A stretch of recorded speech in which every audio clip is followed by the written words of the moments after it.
Hey guys, and welcome back to Art Time with Mrs. Jones, featuring the lovely Zoe Jones. Today we are going to do an extended edition of Art Time with Mrs. Jones because the artist that we are going to talk about is just too incredible for a short video. Honestly, he's just done so much and I couldn't pick one thing to share with you guys, so I wanted to put 3 different things in here. So in this video, you are going to have 3 options. He was a painter, so we will have a painting tutorial. He was a sculptor, so we're gonna have a little paper sculpture tutorial. And he was the inventor of the mobile, so we're gonna do a mobile tutorial. A mobile is a kinetic sculpture. You probably had one hanging above your crib when you were a little baby, had little music playing and it went around and around. They're super cool, and he invented that technique in art. So you can do one, you can do all of them, it's up to you, or you can just make up your own Alexander Calder inspired art piece.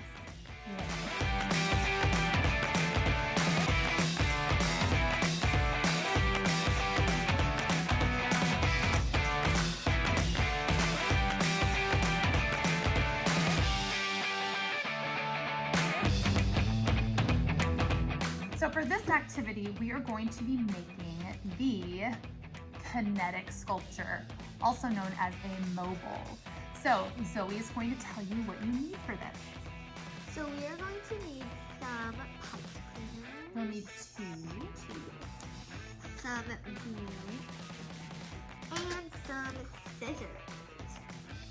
All right, we're gonna be cutting one of the pipe cleaners in half. So if you wanna do that now, and then we'll go from there. So we have 2 pipe cleaners here, one cut in half and one not, and a bucket of beads. So let's get started with the activity. So Calder did use a lot of black and white with red, blue, and yellow accents. So if you want to stick to a primary color scheme, then you can do that. I definitely am going to do that.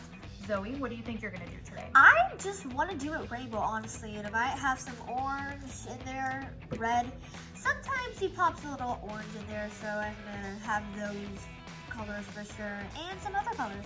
All right, so we want to start with our longest piece, and we want to have a place to hook this onto something. So I'm going to take my finger and I'm going to wrap it around and make a little loop right in the middle. Like that? Hold this loop and I'm going to twist these so that it makes it stick.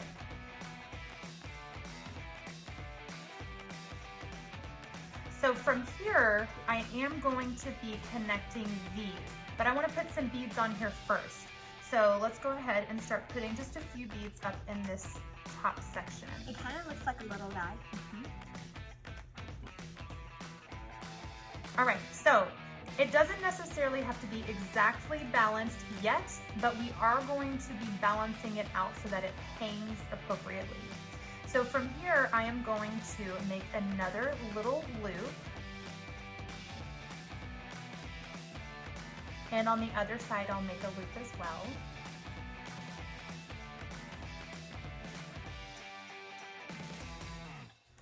And in these loops, you can push through and lock that on with another little loop. Okay? So you want these to be the same size, different sizes, it's up to you. But we're connecting these. And there's not a right or wrong way to do this, guys, so just have fun with it. Now we're gonna add some to the end pieces here. Here we go.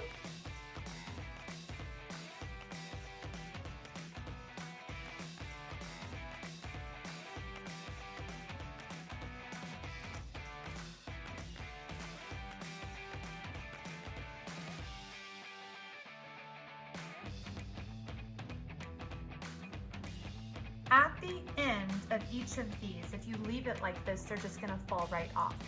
So I am just kind of twisting it into a little ball so that it's too big for the bead to go over. If you want to do that, you can. If you just want to make a little J hook, you can also just do that so that it can't come off. but you want to have something stopping the bead from going off the end, on the end of each one of these. All right, so now this will hang from anywhere that you want to hang it from. If you want to put a little paper clip in here and hang it on the wall, you can. If you want to hang this from the window so that the light shines through it, you can. If you use some clear beads, that would look really pretty that way also. But this is your little mobile.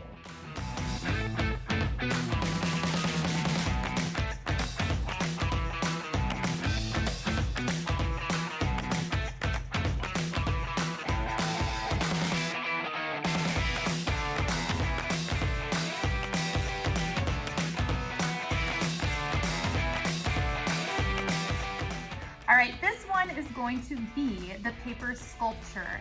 So what do we need for this one? We need some scissors and paper. And if you want to do some designs, you can also use markers or crayons, whatever you have at home. Now, Alexander Calder primarily used the colors red, yellow, and blue with black and white accents. So if you wanted to get out these colors specifically to make it the most Calder-ish, this is what you need. Let's do it. All right, so we have our paper and our scissors, and we are going to start with just one piece of paper. So you're going to take your paper and fold it in half so that it's like a card. You don't want it to be tall like a tower.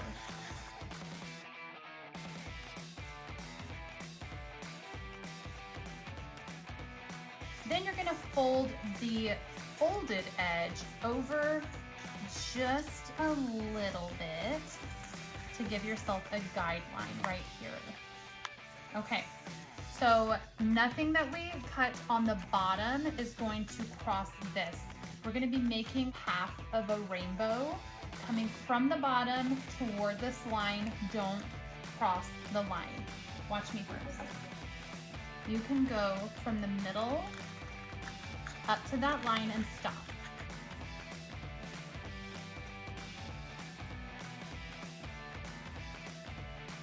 Then from there, you're going to continue to come up from the bottom toward this line here.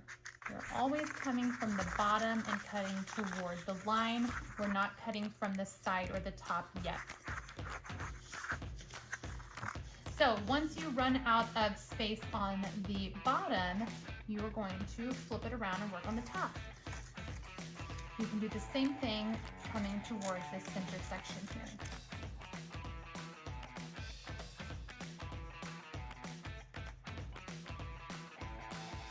So this section that I am cutting off, you can actually make teeny tiny versions of this if you want to. So it's not trash, it can be recycled into something new. But what you're going to do is from here, you can do different designs if you want on each of these little sections. But the part that has the most legs on it, because these are going to end up being legs, will be your bottom. And then the part that has the fewest legs will be your top. So when you take this, you can stand it up on its side and it is a corner piece. Now each of these can be bent in a different way. So you decide how you want each of these little legs to be bent. You can bend them backward, you can bend these forward and then take the next layer and bend them backward as well. You can have some going out to the side. You pick how you want your little guy to stand.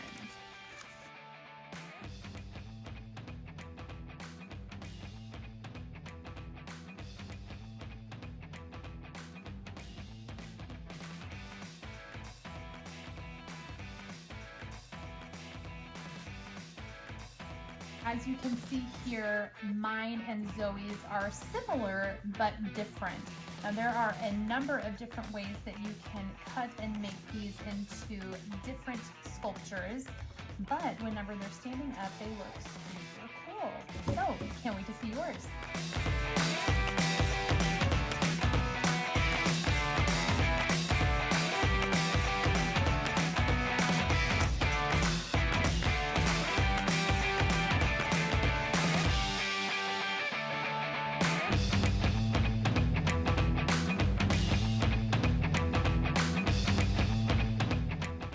right, so for this activity, we're going to be basing it off of his two-dimensional paintings. So what are we gonna do here? We are going to need some paper and markers or paint, whatever you have at home. It might be limited, so yeah. All right, well, this example is going to be a painting in the style of Alexander Calder. Now, if you don't have paints at home, you are welcome to do this with marker or crayon, but we're going to use paints because painting is fun. And I just got these new tempera cakes and I really, really love them. They're very similar to watercolor, but they are tempera paint. We're going to use it the same way by wetting our brush and rolling it around. Remember, we lay our brushes down and roll them like a pig in the mud to really capture all of that pigment, and then you let it glide across the page. So here we go. We're going to start with our lightest colors so that we don't contaminate the other colors. I'm going to put a layer of water on top to really get it going, and then we'll take this yellow and we're going to just make some shapes. They can be organic, they can be geometric. We're just going to get some yellow on there. We are going to be using our primary colors just like we did before, the red, yellow, and blue. That way we really keep it in the style of Calder.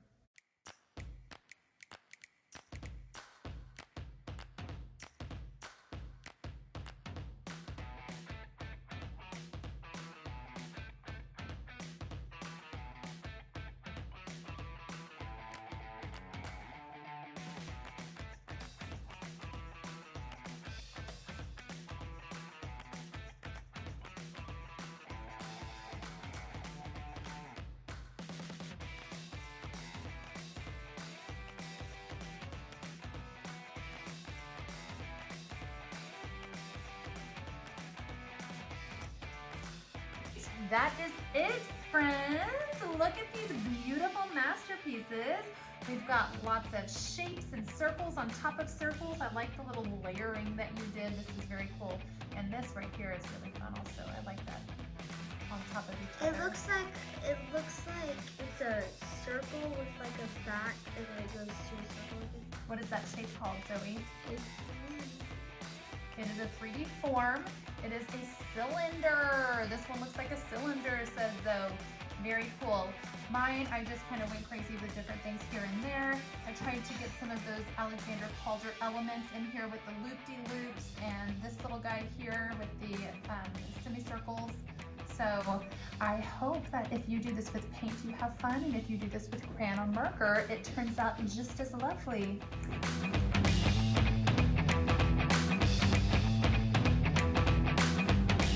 Alright guys, that is it for today. I hope that you enjoyed whichever one you did. If you did all three, even better. Which was your favorite? I like the painting and the sculpture. Wait, is that the sculpture or The sculpture is the paper cutting. I like the beads. The beads. Okay, so making the mobile then. So that is a kinetic sculpture, so kind of the same, just it moves and you can hang it from above. So very cool. I love to paint. Painting is my favorite thing, so I really enjoyed making the painting the best.